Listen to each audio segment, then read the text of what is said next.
दिवाली का संबंध सिर्फ हिंदुओं से। क्रीडेंट विधायक संग्राम जगताप के बयान से राज्य में विवाद छिड़ा। मुंब्रा में नागरिक एनसीपी अजित पवार गुट के धर्मनिरपेक्ष रुख पर सवाल उठा रहे हैं।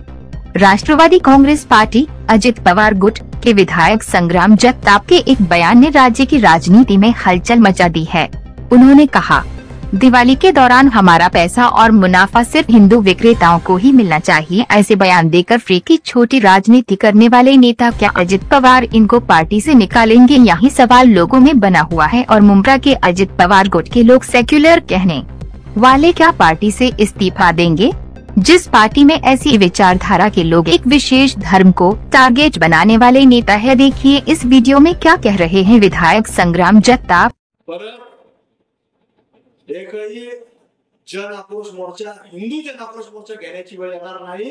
अशा पद्धतीने छत्रपती शिवाजी महाराजांचा भगवा ध्वज या ठिकाणी करमाळ्यामध्ये निर्माण करण्याचं काम हे तुमचं आहे, ही तुमची जबाबदारी आहे।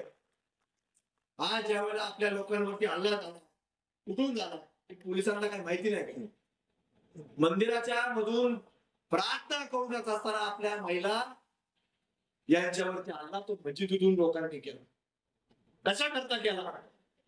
फक्त मस्जिद वाढवायची, ते मंदिर बंद झालं पाहिजे, इथे येणारे लोक बंद झाले पाहिजे, हा त्यांचा विचार असतो।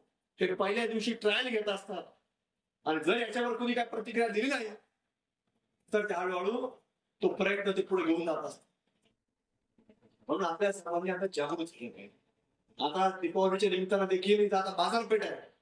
मी तुम्हाला सर्वांना विनंती करेन, जो दीपावलीच्या निमित्तानं काही खरेदी करत एक लक्षात घ्या, ती खरेदी करत असताना आपला पैसा, आपली खरेदी आणि आपल्याला जो नफा भेटल तो फक्त आणि फक्त हिंदू माणसालाच झाला पाहिजे। अशा प्रकारची दीपावली आपण प्रत्येकाने साजरी करावी। काय कोणतरी दारा पुरवतो ते सांगाल असं काही नसतं, ते खोटं असतं। पण आपल्या खरेदीतनं आपल्याच माणसाची दीपावली चांगली साजरी झाली पाहिजे याची विचार आपण प्रत्येकाने समाजामध्ये करणं गरजेचं आहे।